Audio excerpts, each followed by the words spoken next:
আসসালামু আলাইকুম সবাইকে। আজকে তোমাদের সাথে আইসিটি প্রোগ্রামিং অধ্যায়ের একটা বেশ কমন প্রবলেম নিয়ে হাজির হয়েছি। এটা কমন হলেও আসলে এটা পরীক্ষায় প্রচুর আসে অ্যান্ড এটা বেশ ইজিও।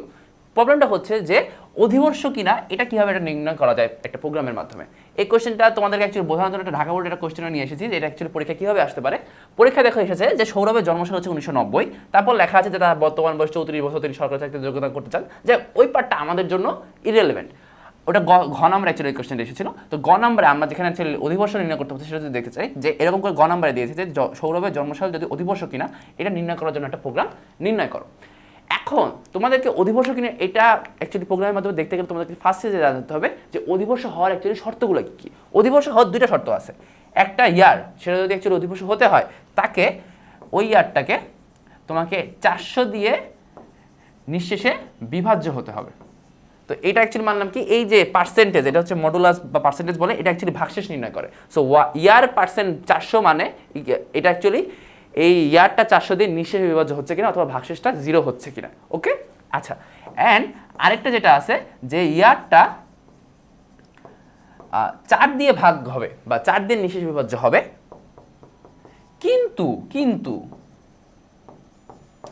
তোমার 100 দিয়ে নিঃশেষে বিভাজ্য হবে না।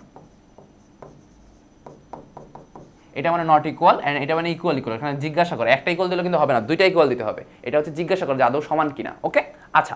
তো এটা নিয়ে তোমাদের সাথে একটা কথা হচ্ছে। তো দুইটা শর্ত, কি কি শর্ত? একটা হচ্ছে 400 দিয়ে নিঃশেষে বিভাজ্য হবে, আর একটা হচ্ছে 4 দিয়ে নিঃশেষে বিভাজ্য হবে, কিন্তু একই সাথে 100 দিয়ে নিঃশেষে বিভাজ্য হবে না। ওকে, তো চলো এখন এটা অ্যাকচুয়ালি প্রোগ্রামে কীভাবে ইমপ্লিমেন্ট করতে হবে সেটা দেখা যাক।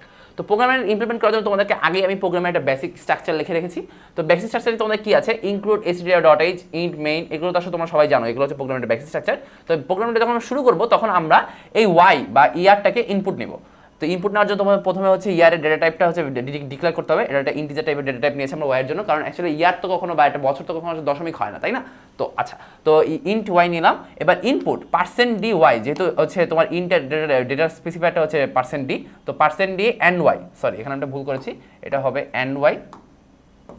আচ্ছা, তো এখানে তোমার ইনপুটটাও গেল। এখন তোমাকে দেখতে হবে যে এটা অ্যাকচুয়ালি ওই দুটো শর্ত মানে কিনা। এখন শর্ত মানার জন্য আমরা প্রোগ্রামিংয়ে যেটা ইউজ করি সেটা হচ্ছে ইফ কমান্ড। তো ইফের ভিতরে তুমি ফার্স্ট ব্র্যাকেটের ভিতরে y %400 ইকুয়াল 0, এটার মাধ্যমে তুমি জিজ্ঞেস করতেছো যে এটা কি আসলেই 400 তে নিঃশেষে বিভাজ্য কিনা। ঠিক আছে, যদি অ্যাকচুয়ালি এটা সত্য হয় তখন এই ইফের ভিতরে যে তুমি যে কাজটা লিখে রাখবা সেই কাজটা অ্যাকচুয়ালি এক্সিকিউট হবে। তো ইফের ভিতরে তুমি লিখে রাখলা যে প্রিন্টএফ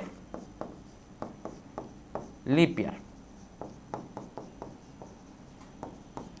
ওকে, আচ্ছা। তার মানে কি 400 ভিতরে যদি অ্যাকচুয়ালি শর্তটা সত্য হয় তখন তোমার লিপ ইয়ারটা প্রিন্ট হবে।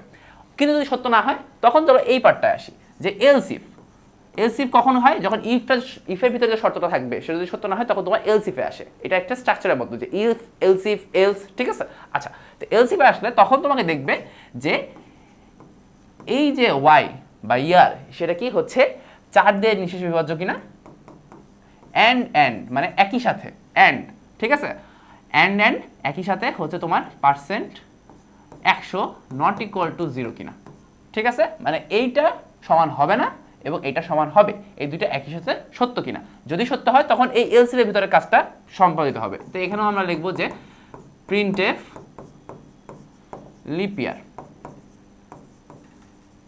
এটা কেন লিপ ইয়ার হবে? কারণ আমরা কি দেখলাম যে এই দুটো শর্ত মানলেই তো অ্যাকচুয়ালি একটা ইয়ার লিপ ইয়ার হবে, তাই তো? সো এই দুইটার ক্ষেত্রে লিপ ইয়ার হবে। এখন যদি কোনোটাই না মানে এলস, তখন আমরা দিব যে এই দুটার একটাও মানে নাই, তখন এখানে লিখে দিব যে printf not lip year. And ultimately এখান থেকে তোমার হচ্ছে প্রোগ্রামটা শেষ করে দিব। তো এটা আসলে বেশ সহজ একটা প্রোগ্রাম ছিল। এটা তোমার অ্যাকচুয়ালি বেশ ভালো নাম্বারের জন্যই আসে, অনেক বছর ধরেই আসে। তোমরা এক্সপেকটেশন রাখতে পারো যে এই 26 সালের এইচএসসিতেও হচ্ছে কোনো একটা বোর্ডে চলে আসতে পারে সহজ যদি করতে চাই।